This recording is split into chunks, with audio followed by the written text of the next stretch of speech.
जो बुंदेलखंड की धरा से पुनः शंखनाद कर रहे आज़ादी का, जिस तरह वीरांगना रानी लक्ष्मीबाई ने किया था, और हम सबको साथ देना है तन मन धन से, आपसी स्वार्थ से ऊपर उठकर इस शंखनाद में साथ चलना है। इसी के साथ मैं परम पूज्य बागेश्वर सरकार के श्री चरणों में प्रणाम करता हूँ। जय श्री राम, जय श्री राम, जय श्री राम। बहुत बहुत धन्यवाद पूज्य महाराज श्री के आशीर्वाद वचन हम आप सभी ने श्रवण करें।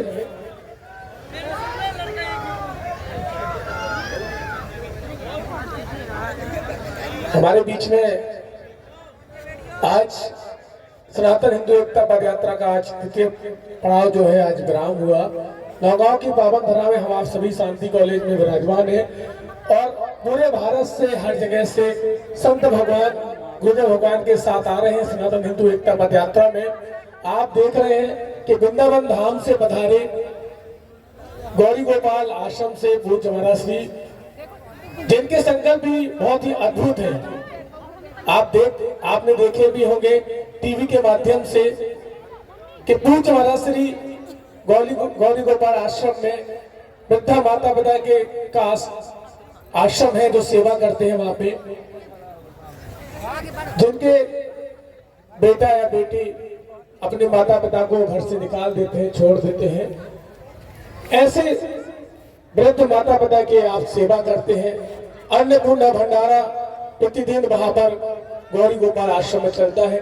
तो हमारे मध्य में विराजमान है पूज्य महाराज श्री गौरी गोपाल आश्रम के पूज्य श्री अनुरुद्राचार्य जी महाराज जी हमारे मध्य में विराजमान है। उनके कर्तव्य ध्वनि से हम उनको प्रणाम करते हैं, तालियों से हम उनका स्वागत करेंगे और पूज्य महाराज श्री का आशीर्वाद वचन हम सभी श्रवण करेंगे और उसके बाद फिर गुरुदेव भगवान के आशीर्वाद वचन श्रवण करेंगे। पूज्य महाराज श्री के चरणों में मेरा आग्रह है कि आप हम सभी को आशीर्वाद वचन प्रदान करें। बैठ जाओ भाई, जय श्री राम। बैठ जाओ, जूते ही ना उतार। अरे यार उधर उतार लो भाई। बोलिए भक्त वत्सल भगवान की, पूज्य बागेश्वर धाम की, बालाजी सरकार की, श्री गौरी गोपाल भगवान की, श्री वृंदावन बिहारी लाल की, पूज्य महाराज जी की। भगवान की कृपा से संतों के चरणों में दास अनिरुद्ध का कोटि कोटि नमन। आचार्य जनों के बैठ जाओ भाई,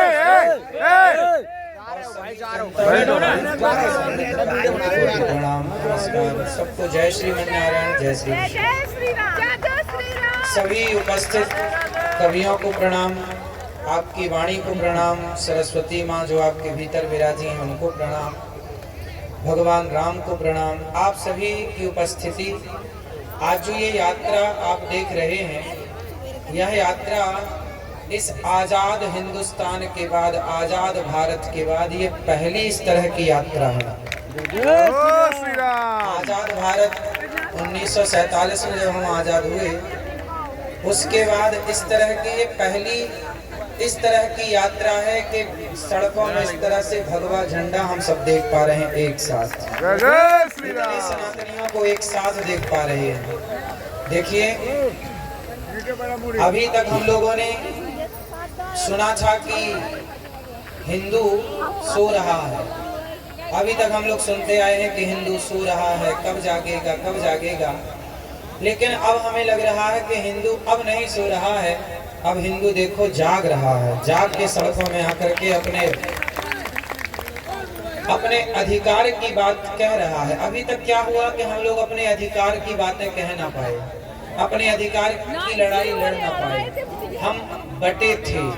और इस बंटवारे में आपको पता है हम कितने वर्षों तक गुलाम रहे अंग्रेजों के और मुगलों के?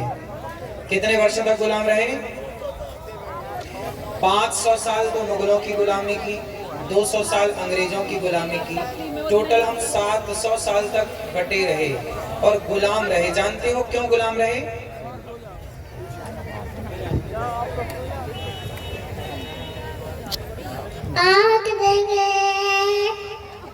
भैया हटके।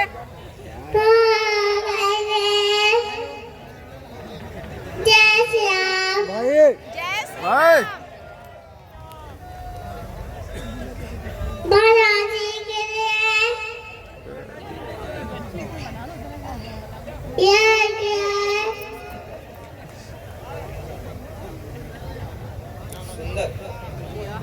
सुंदर।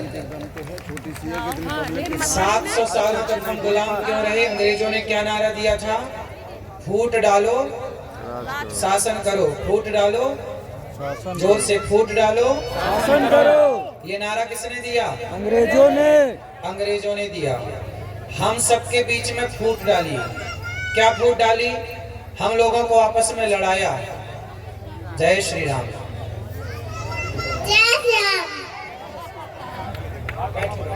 बच्चे को बैठाओ। तो हम फूट डालो शासन करो की राजनीति पे उलझे रहे, हम आपस में लड़ते रहे। हमने आपको पहले भी बताया है, पूज्य महाराज जी के द्वारा जो कन्याओं का विवाह हर वर्ष होता है, उस कन्याओं के विवाह में जब हम 2 वर्ष पहले पिछले वर्ष जब आए थे, तो महाराज जी के सामने ही, महाराज जी के साथ ही ये दास अनिरुद्ध ने कहा था, आपको याद होगा, हम कितने भाई हैं? 4 भाई हैं, ब्राह्मण, क्षत्रिय, वैश्य और। अच्छा एक बात बताओ, पूज्य महाराज जी कह रहे हैं कि हिंदू राष्ट्र बनाओ, सरकार को निवेदन कर रहे हैं, आप सब सम्मिलित हैं यात्रा में। ये दास अनिरुद्ध भी आज यात्रा में सम्मिलित हुआ और हमें अच्छा लगा आप सबका दर्शन करके। अच्छा सोचो, सारा हिंदू समाज, सारा भारत चाहता है कि हिंदू राष्ट्र बने। आप में से कितने लोग चाहते हैं कि हिंदू राष्ट्र बने? अच्छा ये बताओ, महाराज जी जो काम पूज्य बागेश्वर धाम सरकार जो कार्य कर रहे हैं, इस कार्य में हम सभी भारतवासियों को एकजुट होकर के एक मंच में खड़े होकर हिंदू राष्ट्र की मांग करनी चाहिए कि नहीं करनी चाहिए? करनी चाहिए। अब हम विभाजित ना रहें, अब हम संगठित हो जाएं। कोई व्यक्ति चल रहा है तो हम या तो संग चलें, या फिर हम साथ में शारीरिक नहीं चल पा रहे हैं तो घर बैठे ही समर्थन करें।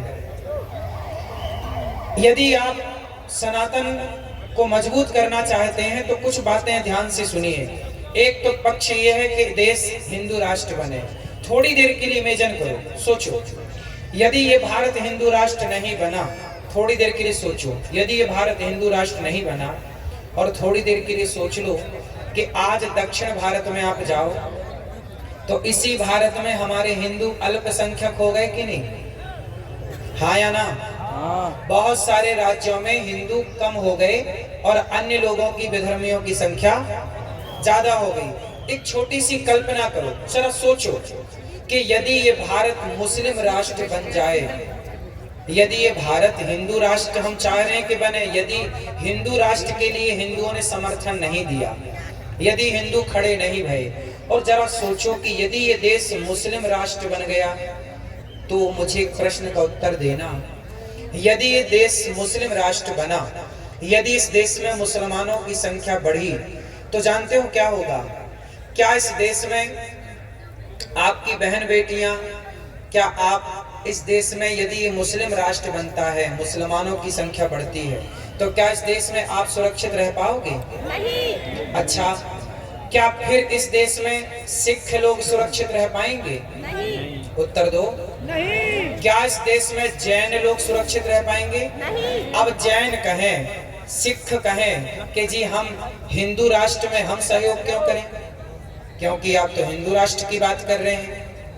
अब जैन लोग कहें कि जी हम आपका समर्थन क्यों करें, सिख कहें जी हम आपका समर्थन क्यों करें, हमारे बौद्ध लोग कहें कि जी हम समर्थन क्यों करें, क्योंकि हम तो बौद्ध धर्मावलंबी हैं, आप तो हिंदू राष्ट्र की मांग कर रहे हैं। तो जैन कहे, सिख कहे और बौद्ध कहे कि हम आपका समर्थन क्यों करें।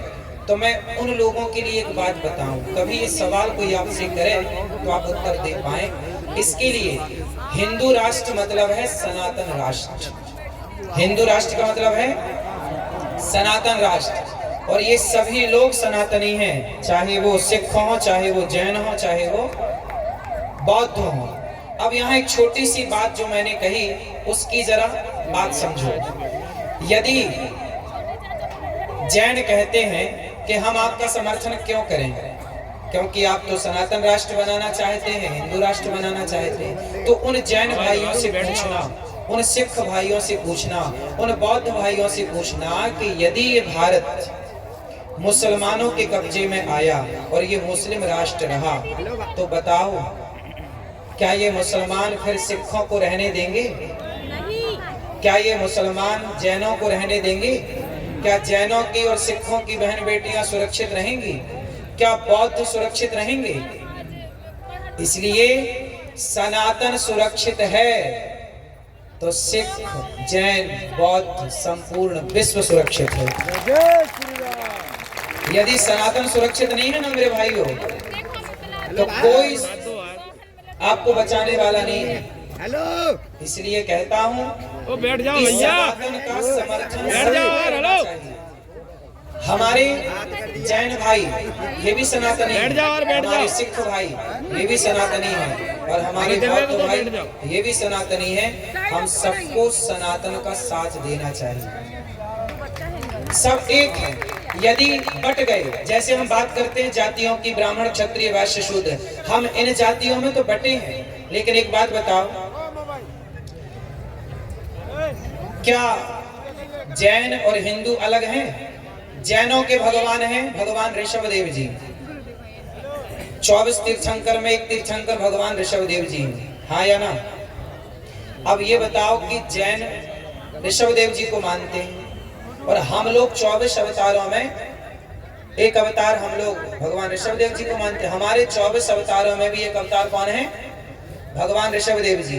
तो जैन और हिंदू, जैन और हम सनातनी, हम दोनों की विचारधारा एक है कि नहीं? माना कि मत अलग अलग हो सकते हैं, विचारधाराएं अलग अलग हो सकती हैं, पर हम हैं तो एक ना। इसलिए मैं जब बात करूं सनातन की, मैं जब बात करूं सनातन धर्म की, मैं जब बात करूं हिंदू राष्ट्र की और सनातन राष्ट्र की, यदि कोई आपको कहे कि जी हिंदू राष्ट्र बन रहा है, हम क्यों नहीं, ये सनातन राष्ट्र है। हिंदू राष्ट्र मतलब सनातन राष्ट्र, और सनातन राष्ट्र बनेगा, हम सुरक्षित रहेंगे। सनातन कहते हैं ना कि नींव यदि बचेगी, नींव मजबूत है तो इमारत टिकी रहेगी, कितना भी तूफान और कितना भी भूकंप आए। नींव कमजोर है, इमारत कितनी सुंदर है तो ढह जाएगी, गिर जाएगी। तो इस दुनिया की नींव सनातन ही है। सनातन सुरक्षित है तो सब सुरक्षित है। यदि सनातन हिला तो सब हिल जाएंगे, फिर कौन बचेगा?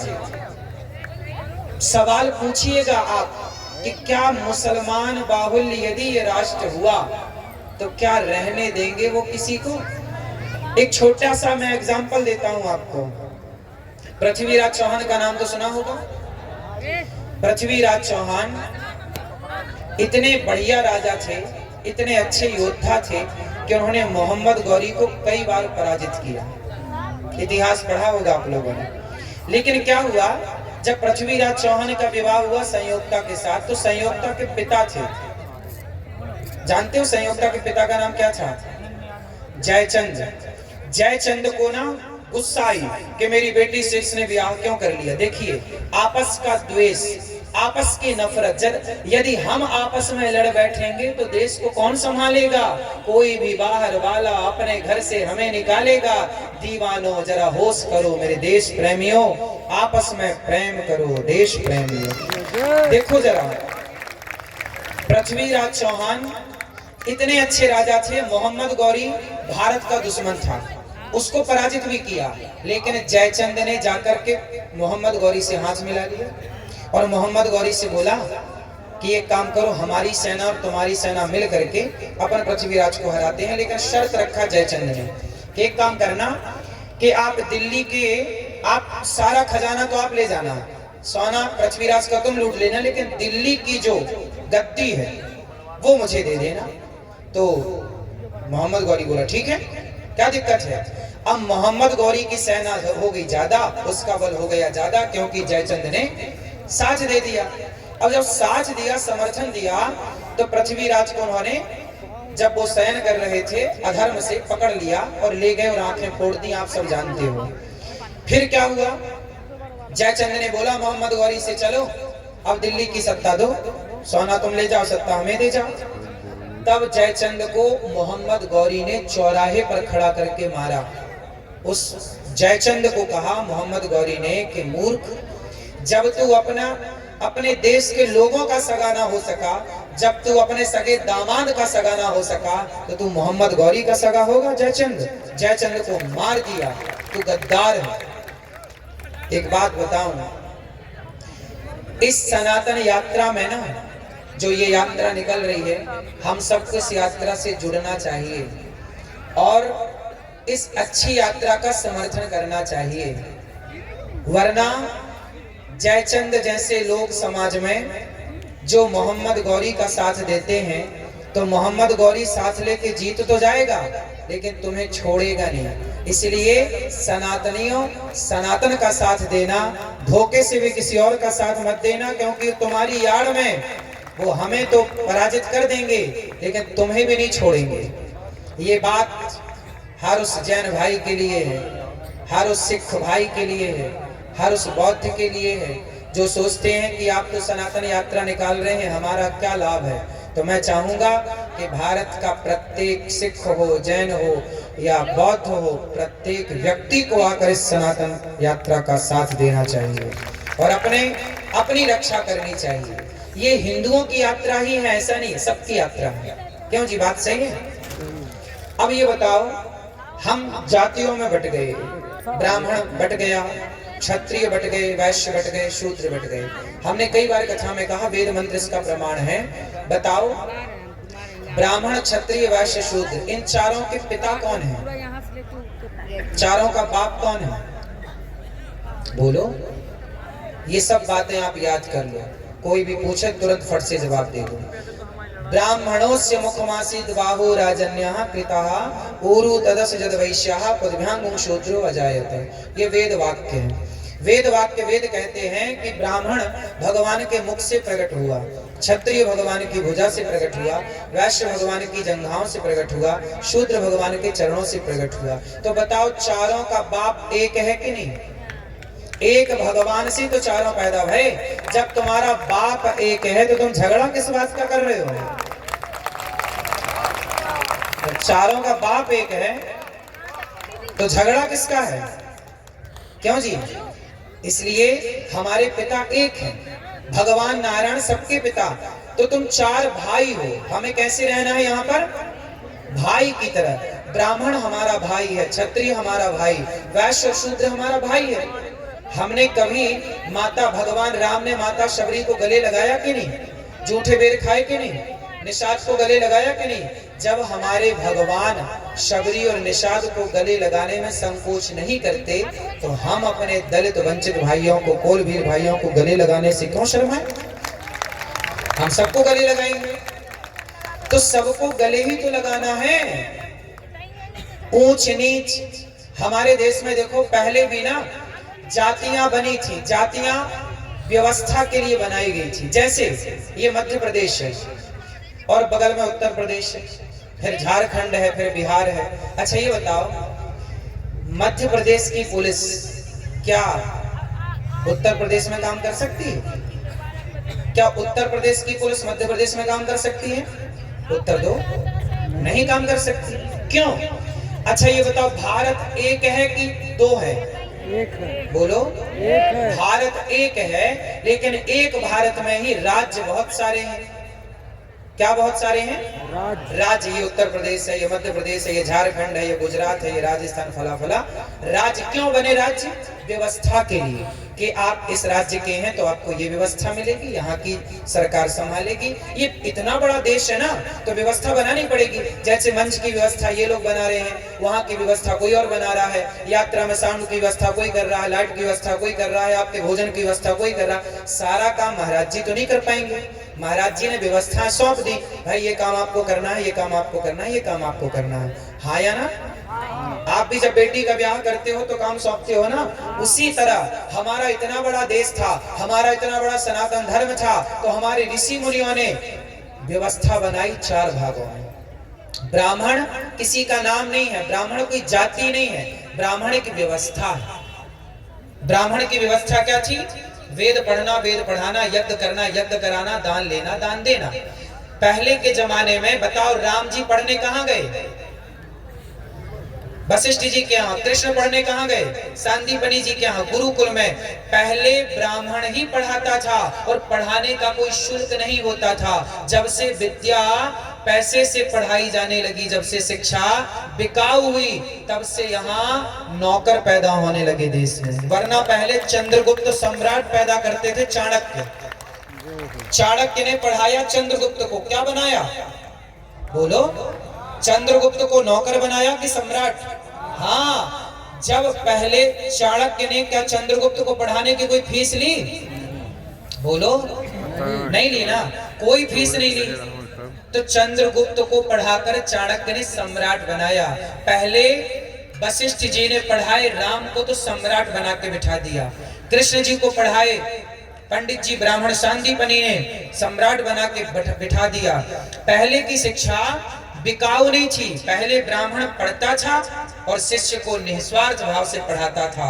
सुनो, गुरु द्रोणाचार्य का नाम तो सुना होगा। ये बताओ, गुरु द्रोणाचार्य के बेटे का नाम क्या था?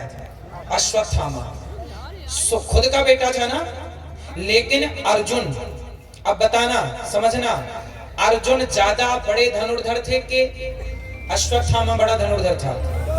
जोर से क्यों? यदि अर्जुन को पढ़ा सकते हैं गुरु द्रोणाचार्य, तो खुद के बेटे को भी तो पढ़ा सकते थे ना। अर्जुन को इतना बड़ा योद्धा बना सकते थे, तो खुद के बेटे को भी तो बना सकते थे ना। क्यों नहीं बनाए बताओ? क्योंकि जो ब्राह्मण था ना, ब्राह्मण जो होता है वो पढ़ाता है, तो वो ये देख कर पढ़ाता है कि ये विद्या का प्रयोग कहाँ करेगा, ये पढ़ने योग्य है या नहीं, ये विद्या का सदुपयोग करेगा कि दुरुपयोग करेगा। उनको समझ आ गया कि मेरा बेटा मेरी विद्या का मिसयूज कर सकता है, इसलिए कुछ विद्याएं उन्होंने अपने पुत्र को ना दे करके अर्जुन को योग्य मान करके अर्जुन को पढ़ाया। ये पहले का ब्राह्मण था। ब्राह्मण निस्वार्थ पढ़ाएगा, ब्राह्मण का काम था पढ़ाना और कोई फीस नहीं लेना, ये काम था ब्राह्मण का। इसलिए गौरी गोपाल गुरुकुल में 150 बच्चे पढ़ रहे हैं, कोई फीस नहीं लगती उन बच्चों की। ये दास अनिरुद्ध उनकी सेवा करता है पढ़ाने लिखाने के लिए। आज भी वो गुरुकुल परंपरा जिंदा है। भाई बैठो यार। तो ब्राह्मण का काम पढ़ाना था, ब्राह्मण एक व्यवस्था थी। क्षत्रिय क्या था? तलवार उठाओ चलो और राज्य की सीमा की रक्षा करो, देश की रक्षा करो। क्षत्रिय व्यवस्था थी जो तलवार उठाए। वैश्य जाओ पैसे कमा के लाओ, देश को मजबूत करो, पैसा कमाओ। शूद्र की व्यवस्था थी कि तुम सबके साथ, जैसे लोहार, तलवार पृथ्वीराज चौहान के पास जो तलवार थी, वो तलवार किसने बनाई थी? महाराणा प्रताप के पास तलवार थी, झांसी की रानी के पास तलवार थी। तो क्या झांसी की रानी खुद ने तलवार बनाई थी? कोई लोहार ही तो बनाया होगा, नहीं बनाया होगा। तो जितना बड़ा योगदान झांसी की रानी का है तलवार चलाने में, तो क्या उस लोहार का नहीं है तलवार बनाने में? इसलिए हम लोग संगठित तो शुरू से थे। नेताओं ने जातवाद का जहर घोल के हमसे आपको अलग कर दिया, आपसे आपको अलग कर दिया, आपसे आपको अलग कर दिया, और हम बढ़ते गए अपने अधिकार के लिए। देखो ये रात के 12 बजे सभा करनी पड़ रही है कि हम एक हैं, केवल ये बताने के लिए रात के 12 बजे खड़ा होना पड़ रहा है कि भैया तुम एक थे, एक हो, एक ही रहोगे। लेकिन फिर भी इस देश में आज भी जातियों के नाम पे लोग बढ़ रहे हैं। ब्राह्मण एक व्यवस्था है बेटा, क्षत्रिय की व्यवस्था है, वैश्य की व्यवस्था है, और शूद्र हम सबके साथ सदा से खड़ा रहा। तो जो शूद्र हमें, हमारा मोची भाई हमें चप्पल जूता बना के देता था, तलवार बना के देता था, कुम्हार के बनाए घड़े से ही हम पानी पीते चले आए हैं सदियों से।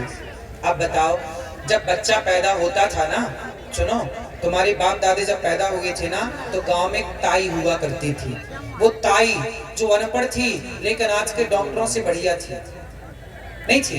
बच्चा घूम जाए तो ऑपरेशन ही करती थी, पेट में घुमा के ठीक कर देती थी, इतनी बड़ी ज्ञानी थी वो, नहीं थी। उसे आज डॉक्टर नहीं मानते, आजकल वो डॉक्टर के लेवल पे नहीं आती, आजकल लोगों ने उसको हटा दिया। लेकिन वो ताई वर्षों से, आज तो चलो 70 साल से हम देख रहे हैं हॉस्पिटल, आज के 70 साल पहले तो सब गाँव में ना नॉर्मल डिलीवरियां होती थी, और वो ताई आती थी नरा काटने, तुम्हारे बाप दादों का नरा उसी ताई ने काटा, और मुंह में हाथ डाल के गंदगी निकाल के वही नहलाती थी। जब तक कहते हैं वो ताई स्नान नहीं कराती थी, तब तक बच्चा शुद्ध नहीं होता था। तो जिसके स्पर्श करने से, जिसके छूने से तुम्हारी संतान शुद्ध होती है, वो ताई भला अशुद्ध कैसे हो सकती है? वो ताई भला अछूत कैसे हो सकती है? हैं? वो अछूत हो सकती है?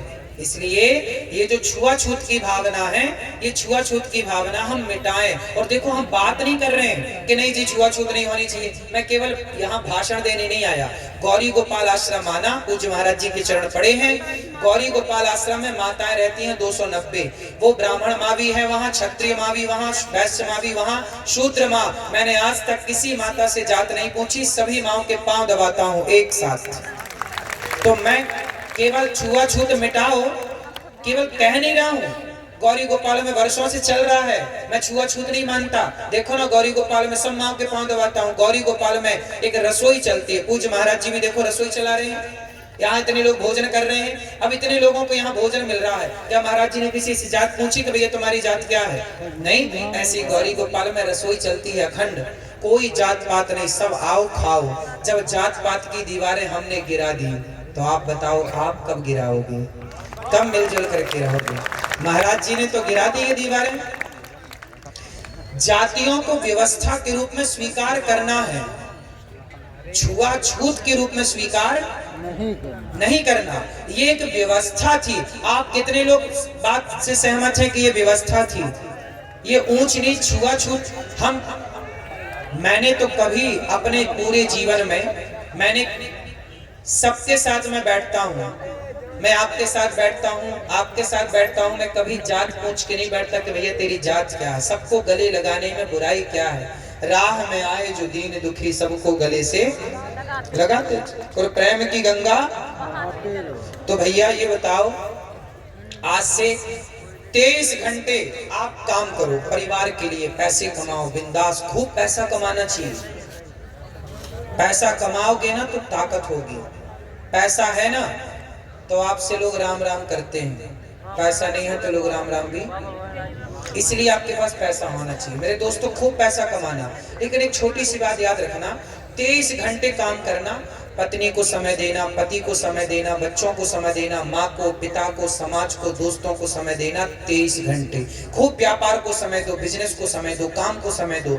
23 घंटे खूब काम करो, परिवार व्यापार संभालो, पर 1 घंटा निकालो कि उस 1 घंटे में जाकर के उन गांव के, उन जंगलों के दलितों के पास, वंचितों के पास, शोषितों के पास जाकर बैठोगे और धर्म की बात करोगे, ताकि वो धर्मांतरण ना कर लें। आप बताइए, आज हमारे देश में क्या धर्मांतरण नहीं हो रहा है? क्यों हो रहा है? क्योंकि हम लोग उन लोगों से मिलना जुलना छोड़ दिए जो गांव के ना जंगल के कोल भील हैं, आदिवासी हैं। उन लोगों से हम लोग मिलते नहीं। उनको कोई आटा की जरूरत है, दाल की जरूरत है, बेटी का ब्याह नहीं हो पा रहा है, तो भैया आप सबसे प्रार्थना है, तुम गांव के लोग थोड़ा पैसा इकट्ठा कर लो, चंदा, और वो गरीब है तो उसकी बेटी का ब्याह करा दो। खाने को रोटी नहीं है, थोड़ा आटा की व्यवस्था करा दो, थोड़ा चावल की व्यवस्था कर दो। यदि तुम हिंदुओं के साथ खड़े रहे ना, तो क्या मजाल के हिंदुओं को कोई बरगला के ले जाए अपने धर्म की ओर। यदि आपने साथ दिया तो किसी आज पादरी आता है और जाके हिंदुओं का धर्मांतरण करा देता है। जहां मंदिर थे वहां आज वो बन गई, क्या बोलते हैं उसको, चर्च बन गई। क्यों बन गई भैया? आज हम लोगों ने जाना आना छोड़ दिया, मिलना जुलना छोड़ दिया। सारा समय हम मोबाइल पर रहते हैं, रील पर रहते हैं, फेसबुक, व्हाट्सएप, इंस्टाग्राम पर रहते हैं। भैया समझो, ये महाराज जी पैदल चल रहे हैं, छाले पड़ गए। देखिए क्यों चल रहे हैं। अभी मैंने के साथ चला लगभग 1-2 किलोमीटर जो भी चला, तो मैंने देखा कि महाराज जी कितने बढ़िया है कि दूर खड़ी कोई बहन ना, दूर खड़ा कोई दादा, दूर खड़ा कोई बच्चा, उसे भी ये देख लेते हैं, बुला लेते हैं, आओ यहाँ आओ। जो लोग इनसे नहीं मिल सकते थे इस यात्रा में, जैसे भगवान राम राजा बनने के पहले 14 साल वनवास गए और वनवास में शबरी तक पहुंच गए, निषाद तक पहुंच गए और बंदर भालुओं तक पहुंच गए, तब जाके राम जी राजा बने। ऐसे महाराज जी निकल करके सब तक पहुंच रहे हैं कि कोई न छूटे। ये एक अच्छा संकेत है। जय श्री राम। ये एक अच्छा, बोलो जय श्री राम। अच्छा संकेत है। ऐसा ही होना चाहिए। हम लोगों को गांव-गांव जाना चाहिए, घर-घर जाना चाहिए। आप सब लोग भी इस यात्रा 9 दिन की यात्रा पूरी करके जब घर जाएं तो संकल्प लें, आपके गांव के आसपास आपको पता तो होगा ना कि इस आदमी ने धर्मांतरण कर लिया है, उसके पास जाके बैठो, गीता ले जाओ। भैया तुम्हें क्या दिक्कत थी सनातन धर्म से? तुमने हमारे यहाँ शिवाजी के बेटे हुए हैं संभाजी, क्या नाम था? संभाजी के बारे में जरा गूगल में सर्च कर लेना, अभी रात को या कल पता चल जाएगा। संभाजी ने खूब युद्ध जीते, लेकिन एक बार मुगलों ने धोखे से पकड़ लिया। ये मुगलों ने धोखा बहुत किया है, हम ईमानदारी से चलते रहे, पीठ से अब पीठ में आके वार कर दिया। अब क्या करें, हम आपकी तरफ देख रहे, कोई पीठ हमारे दे तो मर ही जाएंगे। ये छाती पे प्रहार करे कब है? ये तो पीछे से खंजर भौंके हैं ना। तो संभाजी को इन्होंने पकड़ लिया, और संभाजी के बारे में जब मैंने पढ़ा, और आप पढ़ोगे ना रो पढ़ोगे, तुम्हारी आंखों में आंसू आएंगे। संभाजी के नाखून पकड़ के उन्होंने चिमटी से बड़े जो होता है लोहे की, पकड़ के खींच लिया, नाखून उखड़ गया, और उस उखड़े नाखून में गरम गरम पानी डाला मुगलों ने। सोचो, फिर सरिया जलता हुआ लाए, यहाँ धसाया, और जब घाव हुआ तो नमक डाल करके घिस दिया, ऐसे ऐसे। संभाजी लगभग 39 दिन तक इस तरह से तड़पाया। उंगली काट दी एक, आज एक उंगली काटी, कल फिर ये पंजा काट दिया, फिर ये काट दिया। तो सोचो कितना कष्ट। और क्यों संभाजी की गर्दन में तलवार रखी? सुनो, धर्मांतरण कर लो तो मुगल हो जाओ, तो मुसलमान बन जाओ, हम तुम्हें छोड़ देंगे। संभाजी बोले मारोगे और क्या करोगे? स्वधर्मे निधनम श्रेयः परधर्मो भयावह। गीता में लिखा है कि अपने धर्म में रह के मर जाना अच्छा है, पर अपने धर्म का परित्याग करना अच्छा नहीं है। इसका उदाहरण संभाजी महाराज है। मर गए, शरीर के टुकड़े टुकड़े हो गए। अरे गुरु गोविंद सिंह जी के बच्चों के बारे में नहीं सुना? 2 बच्चों को, 2 तो शहीद हो गए थे, और 2 बच्चों को दीवार में चुनवा दिया। एक 5 साल का छोरा, एक 7 साल का बच्चा। क्यों, यही उम्र थी लगभग? 7 साल के बच्चा कितना बड़ा होता भैया? 7 साल का बच्चा, 7 साल के बच्चे को जिंदा दीवार में चिनवा दिया, दीवार खड़ी कर दी आगे पीछे से, जिंदा बच्चों को दीवार। सोचिए क्यों? बच्चों से कहा तलवार रख के गर्दन में, धर्म बदल लो। 5 साल का बच्चा बोला मार दो, मर जाएंगे, पर धर्म परिवर्तन नहीं करेंगे। क्या खून था, क्या जज्बा था, क्या प्रेम था अपने धर्म से। और आज का आदमी 500 रुपया में बिक जाता है। 500 रुपया कोई दे दे, 1000 रुपया कोई दे दे, तो आदमी धर्म परिवर्तन करने को तैयार है। मेरे दोस्तों, ये सब इसलिए हो रहा है कि आप जैसे युवा अभी हमारे गांव के वंचितों तक, शोषित तक, आदिवासी दलित भाइयों तक पहुंचे नहीं है। आपसे मेरी हाथ जोड़ के प्रार्थना है, पूज्य महाराज जी की भी आपसे यही प्रार्थना है, और ये यात्रा इसीलिए निकाली गई है कि महाराज जी सब तक पहुंचे।